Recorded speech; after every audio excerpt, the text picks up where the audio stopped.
In vitro and x vitro hardening के बारे में देखते हैं। इन विट्रो अर्थात एक लैब के अंदर नियंत्रित माहौल में कुछ ग्लासवेयर, टेस्ट ट्यूब या कॉनिकल फ्लास्क का उपयोग करते हुए कोई भी प्रक्रिया को संपन्न करना। एक्स विट्रो का होता है कि लैब के बाहर एक ओरिजिनल आवास में कोई प्रक्रिया करना। ठीक है, तो एक्स विट्रो हार्डनिंग का अर्थ हो जाएगा कि लैब के बाहर नेचुरल आवास में कोई काम करना, हार्डनिंग करना। हार्डनिंग यानी मजबूतीकरण होता है, आगे हम देखते हैं। और इन विट्रो का अर्थ होगा लैब में ग्लासवेयर्स और एक नियंत्रित माहौल में कोई प्रक्रिया, हार्डनिंग की प्रक्रिया को संपन्न करना। तो हार्डनिंग क्या होता है देखते हैं। टिश्यू कल्चर या माइक्रो प्रोपगेशन के द्वारा उत्पन्न किए गए जो छोटे पौधे होते हैं, प्लांटलेट्स होते हैं, को नेचुरल वातावरण में रहने लायक मजबूत पौधा बनाना। ठीक है, जो हम शुरू में पौधा तैयार करते हैं टिश्यू कल्चर के माध्यम से या माइक्रो प्रोपगेशन में, वो बहुत छोटा होता है, सॉफ्ट होता है, क्योंकि उसने बैक्टीरिया और फंगस का सामना नहीं किया होता है। ठीक है, तो उनका जब पहली बार संक्रमण होगा, जब नेचुरल वातावरण में आएगा, तो वो कैसे अपने आप को बचाएगा और उनसे के साथ रहने लायक बनेगा, तो उसी प्रक्रिया को बोलते हैं हार्डनिंग, जिसमें कोई भी पौधा और भी ज़्यादा मजबूत बन जाता है। ठीक है, तो इस प्रक्रिया को हार्डनिंग या एक्लेमेटाइजेशन भी कहते हैं। एक्लेमेटाइजेशन का अर्थ होता है कि किसी नेचुरल वातावरण में अपने आप को अनुकूलित या एडॉप्ट कर पाना। ठीक है, तो वो पौधा कैसे अपने आप को एक्लेमेटाइज करता है किसी नेचुरल वातावरण में, उसी को कहते हैं एक्लेमेटाइजेशन या हार्डनिंग। ठीक है, तो टिश्यू कल्चर का ये एक बहुत ही इम्पोर्टेंट हिस्सा है हार्डनिंग, और इसके बारे में आगे डिटेल देखते हैं। जैसे ये टिश्यू कल्चर या माइक्रो प्रोपगेशन का डायग्राम है, इसमें हम किसी पौधे से एक्सप्लांट लेते हैं। यहाँ पे जैसे ये लिए टिश्यू कल्चर करेंगे तो कैलस बन जाएगा। कैलस से फिर हम सूट रिजनरेशन करते हैं। सूट रिजेशन अर्थात तने का निर्माण। यहाँ पर ये क्या होंगे, तने का निर्माण हो जाएगा, पहले होता है। उसके बाद फिर ये जो कुछ बड़े हो जाते हैं तने, तो ये रूट रिजनरेशन के लिए हम इसको किसी दूसरे माध्यम में डालते हैं, यानी इसका जो हम कल्चर मीडियम था उसको चेंज करते हैं। उसमें हम प्लांट हार्मोन्स की मात्रा को चेंज करते हैं, ऑक्जीन और साइटोकाइनिन की मात्रा को चेंज किया जाता है। जैसे शुरू में यहाँ पर साइटोकाइनिन ज़्यादा था, ऑक्जीन कम था, तो सूट बना। जब यहाँ पे ऑक्जीन ज़्यादा हो जाएगा और साइटोकाइनिन कम, तब यहाँ पे रूटिंग होने लगता है। ठीक, तो ये रूट रिजनरेशन होता है। इसके बाद जो प्रोसेस आता है वो हमारा टॉपिक है हार्डनिंग। जब छोटे छोटे पौधे यहाँ पे तैयार हो गए, तो अब इसको हम वातावरण के संपर्क में लाएंगे, धीरे धीरे वो और थोड़ा बड़ा हो। ठीक है, तो इसको हम इस तरीके से बहुत सारा एक साथ अलग अलग छोटे छोटे पॉट बने होते हैं उसमें रख सकते हैं, या फिर अलग अलग भी टेस्ट ट्यूब, कॉनिकल फ्लास्क या बड़े बड़े जार हो सकते हैं पौधे के साइज के अनुसार। तो उसमें हार्डनिंग की प्रक्रिया करते हैं। हार्डनिंग के बाद फिर हम इसको किसी गमले में या किसी पॉली बैग के अंदर ट्रांसफ़र कर सकते हैं। ठीक है, पॉली बैग, जिसको बाद में फिर किसी खेत में लगा दिया जाएगा। तो हार्डनिंग की प्रक्रिया ये दो तरीके से हो सकती है, इन विट्रो या एक्स विट्रो। इन विट्रो यानी किसी टेस्ट ट्यूब या ग्लासवेयर यानी कांच के किसी उपकरण में, जार में या कॉनिकल फ्लास्क में हम इसको करते हैं। ठीक है, तो उसमें हम कुछ कल्चर मीडियम का भी उपयोग करते हैं। जैसे एमएस, जब माइक्रो प्रोपेगेशन किया था तो एमएस मीडियम यूज होता है, तो उस मीडियम में से कुछ चीज़ें हम अलग कर देते हैं। उसमें से केवल साल्ट सॉल्यूशन को हम लेते हैं, और प्लांट हार्मोन्स और सुक्रोज को नहीं यूज किया जाता है इसमें। ठीक है, उसके बारे में आगे देखते हैं। तो ये हो जाता है इन विट्रो हार्डनिंग के लिए ना, तो ये नियंत्रित माहौल में किया जाता है। एक्स विट्रो कुछ कम नियंत्रित माहौल में किया जाता है, इसमें सॉयल का उपयोग होता है। ठीक है, तो इसमें दो लेवल पर होता है, हालांकि उसके बारे में डिटेल आगे है। तो ग्रीन हाउस या पॉली हाउस के अंदर होता है। ग्रीन हाउस यानी ग्रीन कलर का एक कवर से क्षेत्र बनाया जाता है, कवर करके। और पॉली हाउस यानी पॉलीथीन से कवर किया हुआ एक क्षेत्र होता है, जिसमें पूरे के पूरे फील्ड को ही हम कवर कर देते हैं। ठीक है, तो इसमें सॉयल या तो यूज होता है, या फिर सॉयल के साथ में ऑर्गेनिक मैन्योर यानी जैविक खाद का भी उपयोग किया जाता है। उसके अलावा कुछ स्टडी में रिवर सैंड यानी जो बालू है उसके साथ में 30% कंपोस्ट कंपोस्ट यानी खाद जो है उसका उपयोग मिक्स करके भी किया गया था। ठीक है, एक ही रिसर्च में दिखा था। तो एक तरफ से हम देखते हैं इन विट्रो हार्डनिंग। इन विट्रो हार्डनिंग यानी लैब में एक नियंत्रित माहौल में टेस्ट ट्यूब या ग्लासवेयर यानी कांच के बने पात्र में नियंत्रित तरीके से धीरे धीरे नेचुरल वातावरण के संपर्क में लाया जाता है। ठीक है, जिससे पौधा क्या होता है, धीरे धीरे बड़ा भी होते जाता है और वातावरण के अनुसार अपने आप को एडजस्ट करते जाता है। तो इन विट्रो हार्डनिंग में हम MS साल्ट सॉल्यूशन यूज करते हैं। MS मीडियम में से ही ये बनाया गया है, बस इसमें क्या नहीं डाला गया है, प्लांट हार्मोन्स नहीं डाला गया है जो कि पौधे की ग्रोथ के लिए ज़रूरी है, और ना ही सुक्रोज दिया गया है जो कि कार्बन सोर्स या एनर्जी सोर्स के रूप में उपयोग होता है। तो इसमें प्लांट हार्मोन्स क्यों नहीं डाला गया, क्योंकि अब पौधा थोड़ा सा बड़ा हो चुका है। ठीक है, हार्डनिंग के लिए हम जा रहे हैं, तो पौधे में हरा जब होने लगता है तो उसमें अपने आप प्लांट हार्मोन्स बनने लगते हैं। ठीक, तो हम ये भी चाहते हैं कि वो अपने आप प्लांट हार्मोन्स के दम पर ही ग्रो करना चालू करे। हम बाहर से प्लांट हार्मोन्स नहीं देते उसको, और ना ही हम उसको सुक्रोज देते हैं। सुक्रोज यानी एनर्जी सोर्स है, तो सुक्रोज फोटोसिंथेसिस के माध्यम से बनता है पौधे में खुद भी। तो अब हम चाहते हैं कि वो खुद फोटोसिंथेसिस चालू करें और अपने दम पर वो अपने आप को एडजस्ट करना या एडॉप्ट अनुकूलित करना प्रारंभ करें। ठीक है, तो इसको हम बोलते हैं MS साल्ट सॉल्यूशन, जिसमें प्लांट हार्मोन्स ना हो और सुक्रोज भी ना हो। ठीक, MS मीडियम का ये मुरासिज एंड स्कूग फुल फॉर्म है, यानी इसको मुरासिज एंड स्कूग मीडियम भी कहा जाता है। इन दो साइंटिस्ट ने इसको दिया था, सबसे पहले खोजा था, तो इसके नाम, उनके नाम के आधार पर इसका नामकरण हुआ है। ठीक, तो ये मीडियम हो गया साल्ट सॉल्यूशन। और उसके अलावा हम एक सबस्ट्रेटम यूज करते हैं, यानी एक ठोस आधार जिस पर ये पौधे ग्रो कर सके ना। तो उसमें कल्चर मीडियम के साथ में या साल्ट सॉल्यूशन के साथ में इसको हम डालते हैं, तो उसको हम बोलते हैं सबस्ट्रेटम। इसके बारे में भी आगे डिटेल है, क्या क्या अलग अलग स्टडी में यूज किया गया है उसके बारे में। हार्डनिंग के पश्चात इसको एक मिट्टी के बर्तन में डालते हैं, जिसको हम CPM या कम्युनिटी पॉटिंग मिक्स कहते हैं। मिट्टी के बर्तन नहीं, सॉरी, मिट्टी और एक पूरा मिक्स हो सकता है अलग अलग चीज़ों का, जैसे कोकोपीट, मॉस। ठीक है, तो उसमें हम ट्रांसफ़र करते हैं। खैर ये हार्डनिंग के बाद की प्रोसेस है। ठीक, जहाँ पे वो और ज़्यादा वृद्धि करता है और बड़ा होता है पौधा। तो इन विट्रो हार्डनिंग में सर्वाइवल रेट ज़्यादा होती है, मतलब पौधे के जीवित बचने के चांस ज़्यादा होते हैं। जैसे 1000 पौधे थे तो उसमें से संभावना है कि ज़्यादातर जीवित बच जाएंगे। ठीक है, एक्स विट्रो हार्डनिंग जो हम बाद में देखेंगे उसमें सर्वाइवल रेट कम होती है, क्योंकि उसमें हम डायरेक्ट नेचुरल वातावरण में आता है, तो कुछ में किसी चीज़ का इन्फेक्शन हो गया, कुछ में मॉइस्चर कमी के कारण वो मर गए। ठीक है, नियंत्रित माहौल नहीं होता है वहाँ पर, इस कारण से। ठीक है, तो इन विट्रो हार्डनिंग में सर्वाइवल रेट ज़्यादा होती है। इन विट्रो हार्डनिंग इन ऑर्किड्स, एक स्टडी मिला था ऑर्किड में, तो उसमें जो MS साल्ट सॉल्यूशन यूज किया गया था, ठीक है, वो 1/10 डाइल्यूटेड यूज किया गया था, मतलब उसको 10वां हिस्सा कम साल्ट उसमें डाला गया, 10 गुना कम डाइल्यूटेड था, तनु था। ठीक है, और उसमें प्लांट हार्मोन्स भी नहीं थे और ना ही सुक्रोज था, सुक्रोज एनर्जी सोर्स के रूप में वो भी नहीं था इसमें। तो इसको हम साल्ट सॉल्यूशन बोलते हैं। सबस्ट्रेटम के रूप में चारकोल यानी कोयले जैसा होता है, और ब्रिक्स यानी ईंट, और मॉस। मॉस ये गद्देदार एक ब्रायोफाइटिक पौधा होता है, मॉस आपने पढ़ा होगा।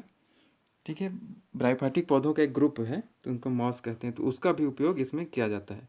मॉस क्या होता है कि कुशन के जैसा गद्देदार होता है, जो कि पानी को होल्ड करके अपने रखने की क्षमता होती है। ठीक है, उसके साथ में हम कुछ लिटर यानी जो सड़ा हुआ पदार्थ होता है पत्तियों या तनों का, उसको लिटर कहते हैं। ये जंगल में जनरली मिलता है, जो कि बहुत सारी पत्तियां सड़ जाती हैं नीचे में, वही लिखा हुआ आगे, डिकेइंग वुड। डिकेइंग का अर्थ होता है सड़ता हुआ, वुड यानी लीव्स, वुड एंड लीव्स, लकड़ी और पत्तियाँ। तो इसका उपयोग किया जाता है इन 4 चीज़ों का। तो ऑर्किड 2 टाइप के यहाँ पे होते हैं, तो उन्होंने 2 टाइप की मैं स्टडी किया था, तो एपिफाइटिक और ऑर्किड। एपिफाइटिक ऑर्किड मतलब जो किसी पौधे के ऊपर उगता हुआ पाया जाता है उसको हम एपिफाइटिक कहते हैं ना। तो इस ऑर्किड में क्या क्या यूज किया गया है, तो ये 3 चीज़ें। चारकोल का चिप्स यानी उसका छोटे छोटे टुकड़े हम घिस कर बना लेते हैं। ब्रिक्स का भी चिप्स बना लिए ईंट का, और मॉस का भी छोटे छोटे कुशन टुकड़े हम काट लेते हैं। ठीक है, तो इसको हम 1:1:1 में यूज करते हैं। टेरेस्ट्रियल ऑर्किड यानी जो ज़मीन पर उगता हुआ ऑर्किड पौधा पाया जाता है, ये दूसरी स्पीसीज हैं। तो उसके लिए ये 3 चीज़ें तो थी ही, चारकोल चिप्स, ब्रिक चिप्स और मॉस। साथ में फॉरेस्ट लिटर, जो सड़ा हुआ पत्ती या लकड़ी होता है उसका भी उपयोग किया गया, और वो भी लगभग बराबर अनुपात में 1:1:1:1। ठीक है, तो इसमें जो 1/10 ml साल्ट सॉल्यूशन शुरू में हम रखा गया था उस स्टडी में, ठीक, लगभग 1 महीने तक। उसके बाद में केवल टैप वाटर में रखा गया। टैप वाटर अर्थात जो नल का नॉर्मल पानी होता है उसमें उसको रखा गया। ठीक है, 1 महीने बाद उसको एमएस साल्ट सॉल्यूशन देने की भी आवश्यकता नहीं पड़ी। ठीक है, कुछ पॉइंट और देख लेते हैं। जैसे शुरू में कॉटन प्लग लगा कर रखते हैं। कॉटन प्लग ये कॉटन का बना हुआ एक ढक्कन जैसा होता है। जैसे कॉनिकल फ्लास्क में हम इसको बना रहे हैं, मान लीजिए कॉनिकल फ्लास्क में ना, तो इसको यहाँ पर एक ढक्कन इस तरीके से अंदर तक लगा देते हैं कॉटन का, जिससे क्या हो कि हवा तो उस चैम्बर में जाए कॉनिकल फ्लास्क के अंदर, परंतु बैक्टीरिया या कुछ दूसरी चीज़ें ना जा पाएँ। तो ये जनरली टिश्यू कल्चर का समय होता है, तो हार्डनिंग के समय भी कुछ समय के लिए हम उसको लगा रहने देते हैं, परंतु बाद में धीरे से उसको हटा दिया जाता है जिससे वो नेचुरल वातावरण के संपर्क में आ सके। बाद में क्या होता है, कॉटन प्लग को हटा देते हैं जिससे नेचुरल वातावरण के संपर्क में वो पौधा आ सके। ठीक है, हार्डनिंग चैम्बर एक होता है, ठीक है, जिसमें उसको रखा गया है, जिसमें ह्यूमिडिटी हम मेंटेन करते हैं, अर्थात जो पानी की मात्रा, नमी की मात्रा है, मॉइस्चर की मात्रा, उसको हम मेंटेन करते हैं, नियंत्रित करते हैं। लाइट को भी नियंत्रित करते हैं, प्रकाश को, और टेम्परेचर यानी तापमान को भी कंट्रोल करते हैं, नियंत्रित करते हैं। ठीक है, तो इसको इन विट्रो इसीलिए कहते हैं क्योंकि ये हर चीज़ नियंत्रित हम करके रखते हैं। हार्डनिंग के बाद पौधे को सीपीएम पॉटिंग मिक्स में ट्रांसफ़र किया जाता है, यानी कम्युनिटी पॉटिंग मिक्स में ट्रांसफ़र किया जाता है। मतलब ये जैसा आपने पौधे देखे होंगे पॉली बैग में आता है ना, तो उसमें कोकोपीट और कुछ मिट्टी मिला के बनाया जाता है, तो उसमें हम उसको ट्रांसफ़र कर देते हैं और उसको पॉली हाउस के अंतर्गत बाद में रखा जाता है। पॉली हाउस यानी प्लास्टिक से बना हुआ एक एरिया होता है, कवर एरिया, तो उसमें हम इसको रखते हैं। तो ये खैर हार्डनिंग के बाद का प्रोसेस है। ठीक है, तो हार्डनिंग में यूज होने वाले पदार्थों को ऑटोक्लेव के द्वारा स्टरलाइज किया जाता है। किसके द्वारा? ऑटोक्लेव के द्वारा। ऑटोक्लेव क्या होता है? स्टरलाइज किया जाता है मतलब पहले ये देख लीजिए, स्टरलाइज अर्थात इसको कीटाणु रहित किया जाता है। कीटाणु रहित करने का अर्थ है कि मतलब कोई भी बैक्टीरिया या जो फंगस है वो नष्ट हो जाए, फंगस के स्पोर। ऑटोक्लेव एक कुकर जैसा एक इंस्ट्रूमेंट है जिसमें हाई प्रेशर और हाई टेम्परेचर पर किसी भी चीज़ को स्टरलाइज किया जाता है। ठीक है, तो ये लगभग 15 LBS का प्रेशर होता है। LBS एक यूनिट है, और 15 मिनट तक ही इसको हम उसमें रखते हैं, इसी प्रेशर पे बना के रखते हैं। ठीक है, क्योंकि इसमें गर्म होने पर ही ये प्रेशर बनता है भाप के द्वारा। ठीक, तो ये ऑटोक्लेव से क्या होता है, स्टरलाइज हो जाता है जो भी पदार्थ हम ऊपर यूज कर रहे हैं ना। ठीक है, तो एक और स्टडी हमको मिला ग्रेप वाइन के बारे में, in vitro hardening in grape wines यानी अंगूर के पौधे में। तो इसमें सबस्ट्रेटम के रूप में क्या यूज किया गया था, देखते हैं। कोकोपीट। कोकोपीट ये नारियल के छिलके से बना हुआ होता है। ठीक है, नारियल के छिलके का छोटा छोटा टुकड़ा हम करके रखते हैं, उससे बनता है ये। वर्मिकुलाइट एक प्रकार का चट्टान है, रॉक है, जिसको गर्म करने पर ये फैल जाता है और उसको फिर टुकड़े टुकड़े में तोड़कर पीस कर यूज किया जाता है। परलाइट भी एक प्रकार का चट्टान है जो कि कांच की तरह दिखाई देता है। ये ज्वालामुखी से के आसपास से बनता है। ज्वालामुखी के कारण गर्म होके ये फैल फैल चुका होता है, इसलिए पोरस होता है। इसको भी पीस कर छोटे छोटे टुकड़ों के रूप में यूज किया जाता है। ठीक है। 1/4 डाइल्यूटेड ml सॉल्ट सॉल्यूशन का स्प्रे किया जाता है। पिछले स्टडी में जो दूसरा स्टडी था उसमें 1/10 डाइल्यूटेड था ना, यानी 10 गुना ज़्यादा, 10 गुना कम साल्ट इसमें डाला गया था, परंतु इसमें 4 गुना कम साल्ट डाला गया है और उसको स्प्रे किया जा रहा है ना। इस स्टडी में देखा गया ना, ग्रेप वाइन्स के माइक्रो प्रोपेगेशन के समय। ठीक। एक स्टडी में मिला कि केवल वर्मिक्यूलाइट को भी स्टेरलाइज करके स्ट्रेटम के रूप में यूज किया जा रहा था। हालांकि वर्मिक्यूलाइट के साथ में कोकोपीट भी यूज किया जाता है जनरली मिक्स के रूप में। ठीक है, इसके बारे में उतना श्योर नहीं है। तो इसको भी स्टेरलाइज करने के लिए ऑटोक्लेव करते हैं। ऑटोक्लेव हम ऊपर देख चुके हैं ना। तो इसमें सिस्टम क्या क्या हो सकता है, ये बीकर नहीं है, सॉरी, कॉनिकल फ्लास्क है ये। तो कॉनिकल फ्लास्क में हम इसको रख सकते हैं जिसमें यहाँ पे कॉटन प्लग लगा हो। ठीक है। टेस्ट ट्यूब में ये बड़े साइज का इसको रख सकते हैं कॉटन प्लग लगा के, या बाद में खोल भी देते हैं, या एक बड़े जार में भी रख सकते हैं। तो ये इस पर डिपेंड करेगा कि कौन सा पौधा उपयोग किया गया है, कितना बड़ा साइज का पौधा है। ठीक है। एक्स विट्रो हार्डनिंग के बारे में देखते हैं। एक्स विट्रो हार्डनिंग यानी नेचुरल वातावरण में इसको हम हार्डनिंग की प्रक्रिया को करते हैं, किसी लैब में नहीं करते जहाँ पर यानी नियंत्रित माहौल नहीं है। मतलब हम टेम्परेचर, लाइट और मॉइस्चर को उतना अच्छे तरीके से नियंत्रित नहीं कर सकते, हालांकि हम करने का प्रयास करते हैं ना। कैसे करते हैं, ये 2 स्टेज में होता है। प्राइमरी हार्डनिंग, जब पौधा शुरू में छोटा है थोड़ा, तब उसको हम ये प्राइमरी हार्डनिंग मीडियम में रखते हैं। तो इसमें हम क्या करते हैं कि कोकोपीट लेते हैं, ये नारियल के छिलके से ही बना हुआ है। उसके अलावा ऑर्गेनिक मैटर यानी कार्बनिक पदार्थ है, सड़ा हुआ, और जियोलाइट, ये भी एक प्रकार का चट्टान होता है। सॉयल राइट, ये भी कुछ चीज़ों का मिक्स होता है, आगे हम देखते हैं इसके बारे में। और पिट मिक्स, ये भी कुछ मिक्स होता है। ठीक है। मॉस का भी इसमें उपयोग होता है।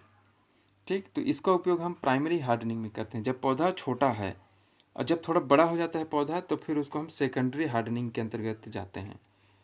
ठीक। सेकेंडरी हार्डनिंग में हम डायरेक्ट किसका उपयोग करते हैं, सॉयल का उपयोग करते हैं। सॉयल के साथ में हम कभी कभी ऑर्गेनिक मैन्योर यानी कार्बनिक जैविक खाद का उपयोग भी किया जाता है। एक स्टडी में तो रिवर सैंड और कंपोस्ट को मिलाकर भी यूज किया गया था ना। रिवर सैंड यानी बालू और कंपोस्ट खाद को भी मिलाकर यूज किया गया सेकेंडरी हार्डनिंग में। ठीक। उसके बाद हम ये प्रोसेस करते समय इसे हम पॉली हाउस या ग्रीन हाउस में रखते हैं। पॉलीथीन का बना हुआ कवर एरिया या ग्रीन कपड़े का बना हुआ कवर एरिया। ठीक है।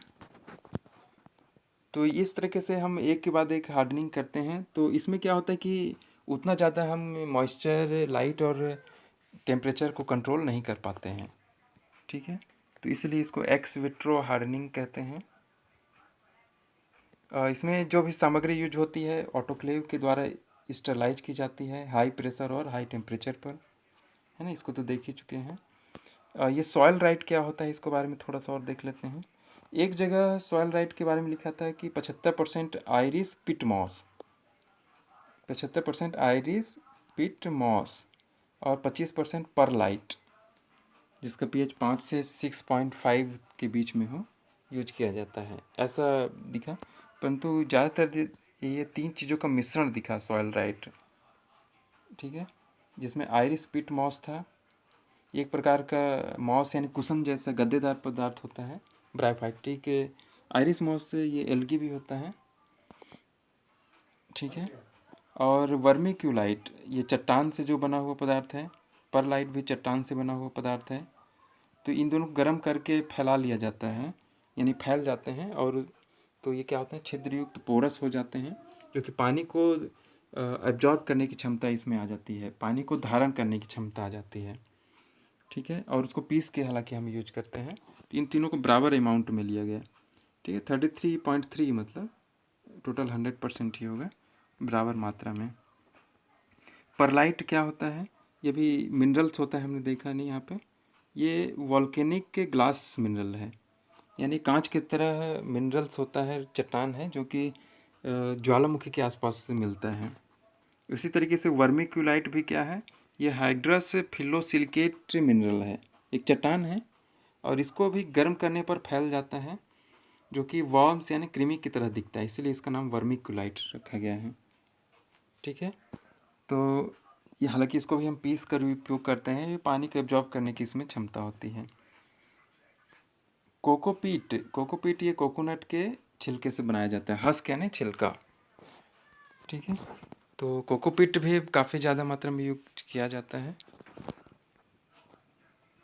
ठीक है, तो इतना ही इसके बारे में हम देखते हैं। इसमें एक्स विट्रो हार्डनिंग नेचुरल वातावरण में और इन विट्रो यानी एक आर्टिफिशियल वातावरण में, जहाँ पर हम नियंत्रित कर सकते हैं हर चीज़ को, किया जाता है।